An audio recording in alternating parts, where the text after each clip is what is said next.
Support LaneSide. Get something cool. Hey everybody, and welcome to another edition of LaneSide Reviews. As always, I'm the bearded beast, Rob Johnson, joined once again by Scoops Porter. And we've got some really exciting stuff to show you on this episode, so why don't we take it LaneSide and see how it's stacked up. All right, guys, welcome back. As always, we're joined by our speed dominant player, Wayne Porter. And he's bowling on the easy house shot. And you're going to see something from Wayne I don't know if we've ever seen before on a first shot. He struck. And he's confused. He's already confused. We are throwing the new Hammer NV. And I just want you to know that Hammer has come out before we even threw this and said this is the strongest ball they've come out to date. Yes. And they were not lying at all. This may be one of the strongest balls ever. Yeah. And I know we keep saying that and, oh, you guys get paid. No. And he just keeps striking with it. Yeah, so he started there at 20. He already made his zone change. Guess who's going to make another zone change? That guy. So let's talk about this ball a little bit. Okay. So this is really, really kind of cool. It's got the NV solid cover stock in it, which we've technically seen on the Obsession. Yes. But that one had that CFI, the carbon fiber infusion in the cover stock. This one does not have that. Same surface prep. But it's got the launcher core. And there's another strike. Once again, we're seeing how a little additive change and a little core dynamics makes a... I mean, people say that cores don't matter, but cores do matter. And wow, does a cover ever. We've seen that in the last couple of releases. Yeah. Like, they do make a difference because of your differential and your mass bias and your RGs and all that stuff, because that does tell you really what the ball's going to do, and it's going to change your flare and the potential of where the ball's going to go before it hooks. Because if you think about it, we loved the Obsession. Loved the Obsession, and it hooked a lot.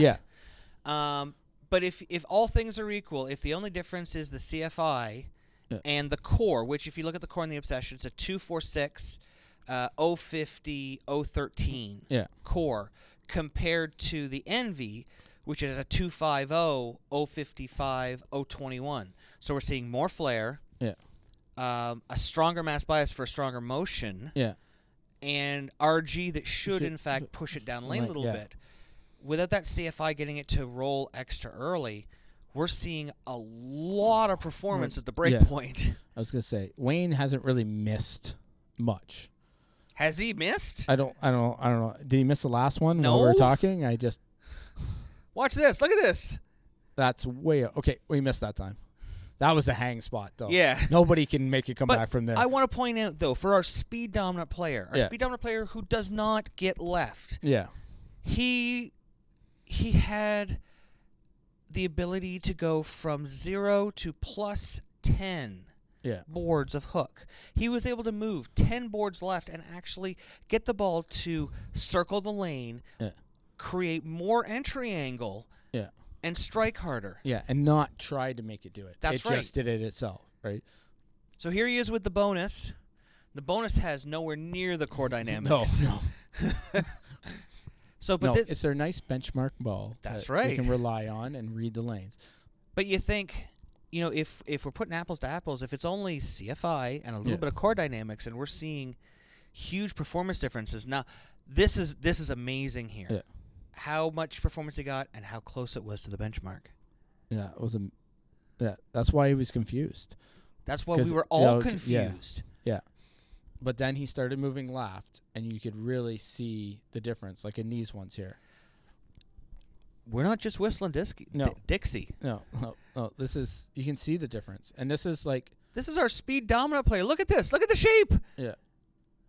The versatility that this ball has for him is just crazy. This is, if you are a speed dominant player, flat out, you need this ball in your bag. It's not it could be good. You could change the surface. You could do this, that. Here you are throwing it. This is a ball you need in your bag. Now, I'm not going to throw a strike here. No. I'm going to tell you that right now. I'm not. because, you know, it's a strong ball for you. I have a little bit more hand than Wayne does. Yep. And I have a little bit more speed. Yep. And we're able to take advantage of that big core with some pin distances and some val angles. Yeah. And wee. Yes. So we're going to have to make a zone change. Yeah. Zone change. I don't think this last set of releases I didn't do a zone change. Yeah, seriously. So we're going to make a 4 and 2 left. That's our zone change. And just watch the performance of this. Now that was really, I came fairly strong off the back to try to get it to read early. It did. Yeah. And just didn't give up anything down lane. I don't know why you guys were worried about it not reading. I wanted to give it a little help. I've been trying to play more of the back of the ball because lately I've had to do that to make sure everything, finishes and yeah, I don't have to with this ball. All right, so we're going to have to make another zone change, obviously. Yeah. And, for you watching, it's just a really good idea. If you're seeing these 4 pins, these 7 pins, the ball checking up early, don't just make small moves. Don't be afraid to make whole zone changes. Boom. Yeah, there we go. That looked nice. The fun part about this, I got to throw this in League too. Before we shot the video, I played it because I thought the lane machine was acting a little funny and a little weak back ends. And I couldn't tell the difference when I started throwing this ball because it was so strong for me. I'm throwing urethane at 360 grit, trying to get the ball to read at all, so I get it to roll. And Nick's just hooking the lane. Yeah. Everybody else was watching as I just kind of circled it up and away I went. But and this is what we're talking about. Usually a ball. Yeah. Look at that one. Oh, come on! Oh, that pin got in the way. Yeah. A ball with a big core like this is usually not versatile. Yeah. We've seen other big cores this season. We saw the one remix that has a big one that hooks a lot. Yeah. But it has a very specific shape and a very specific time. Yeah. I found I was really surprised at this one because when we got it, we thought, oh, it's just another big ball. Yeah. And it's not. It's a ball that you can throw flat. It's a ball that you can shape. You can get a little bit on. I mean, you can't get on top of it. No. But Wayne can throw it amazingly. You can get in and create some zone. Where I'm playing now. Okay, that was. And you still got a 9 count. I was going to say, I could potentially slow down, though. Like, I threw that one fairly hard because of the other ones. But that's the problem I found with this ball because over time, you're worried about it being as strong as it is. You can watch the left-handed shot here. So for our matched players, this is probably maybe first ball out of the bag, heavy oil for a tournament. Yeah. Maybe not always for a house shot. No. But it's definitely there to bail you out. Yeah, well, that's what I mean. You never know what may happen, And for those people whining about other people playing urethane and pushing the oil down, this you don't have to worry about it. Yeah, this ball just say, what oil? What? Where? Yeah. So oil, thank you. Okay, cool. Give me extra hold with this ball. Yeah, please. Yeah. And here you are with it against the bonus, and I mean... 1 or 2 zones difference. Like it's just not. Sure. It's not even close. Yeah. That's at least 10 boards, 3 feet minimum. They, like I said earlier, they were not lying when they said this is the most hookingest ball they've made. Yes. It hooks early and strong, like a strong ball hooks. Yep. But it also covers a lot of boards. So. Now here I am with it, and I tried something different. You threw a strike on your benchmark. Yeah, but I'm gonna cop to it. You can go back and watch my hand position.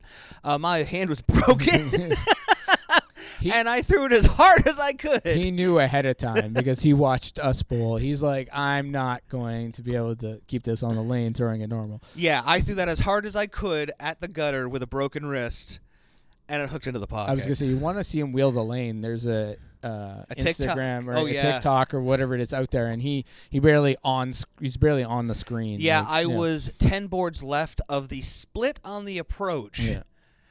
So here you go again. Just wheel it. Like, that's a beautiful shape. I love that shape. Yes. I do. Now, for our speed dominant or for our rev dominant players, maybe not a league ball. No. If you want to throw it broken wrist like I am, I'm getting slowly stronger and stronger in my hand position as I go left. But yeah, you're playing further and further. Further and further left, yeah. you're not letting it find that friction as soon. That's right. I could definitely see doing a surface change, and still it might be a little strong. Well, you got to worry about taking the surface up and creating it more angularity. I right? know. Like, that's the thing. We were talking, like, good heavens, if they made a pearl version of this. Put the ghost cover on it. I'm like, do you want to see a ball go down 50 feet and then turn left? Here you go. Yeah, that's right. Here I am. That one was almost normal. That was almost normal, yeah. I'm just going to keep zone changing. Like, honestly, until I don't strike, I'm going to keep zone changing. For our rev dominant players, taking it up, maybe as a game 1 ball, but as a tournament ball, oh, good Lord. I don't think there's an amount of oil out there right now that this ball wouldn't hook in. Yeah, I was going to say, the versatility you would get out of this, just being able to take it to a tournament and then tweak the cover, and knowing it's going to be the top of your bag no matter what. Like, you could go to a slower response, what we used to call the pin down layouts. Yeah. Get it to shape a little bit more and be more continuous. Yeah. Good Lord. Yeah. Or you can go with a faster response, like I've got laid out on this, and be able to shape the lane. Yeah.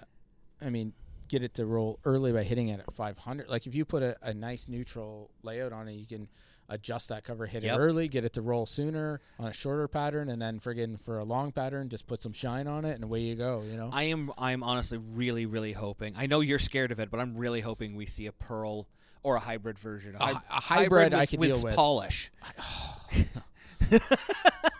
I want it. I want to throw it on 25 and hit the pin deck on 23. Come on. I was gonna say, I'm not gonna lie, I had fun throwing this ball for sure, because I got to play parts of the lane that I'll never get to see, and you know. I think I could have slowed down a little bit and carried that. I was gonna say, the problem I said, we start throwing it a little bit harder because of how strong it is, and you just want to talk yourself into slowing it down a little bit. Just a little bit, yeah. You know, you're like, I can wheel this a little bit more if I slow down and take a half step up. I got this, you know. So you see throwing it left-handed there. That was my broken wrist shot. No nice. tilt on it, and it's still shaped, which really impressed me. Yeah. Such a big core, such a strong cover stock. And here we go again. And even at low tilt, it's still shaped a little. Yep, there's benchmark. Bonk.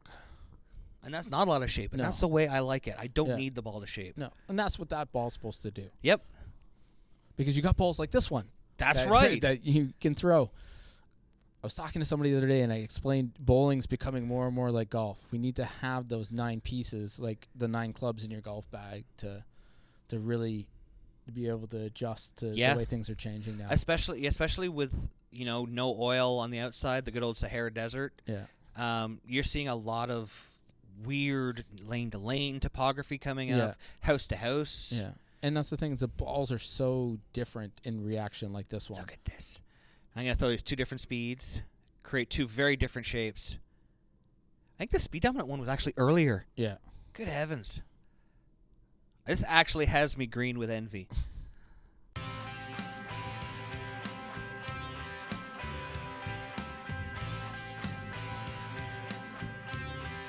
Thanks for watching. Don't forget to like and subscribe and turn on notifications so you never miss a show.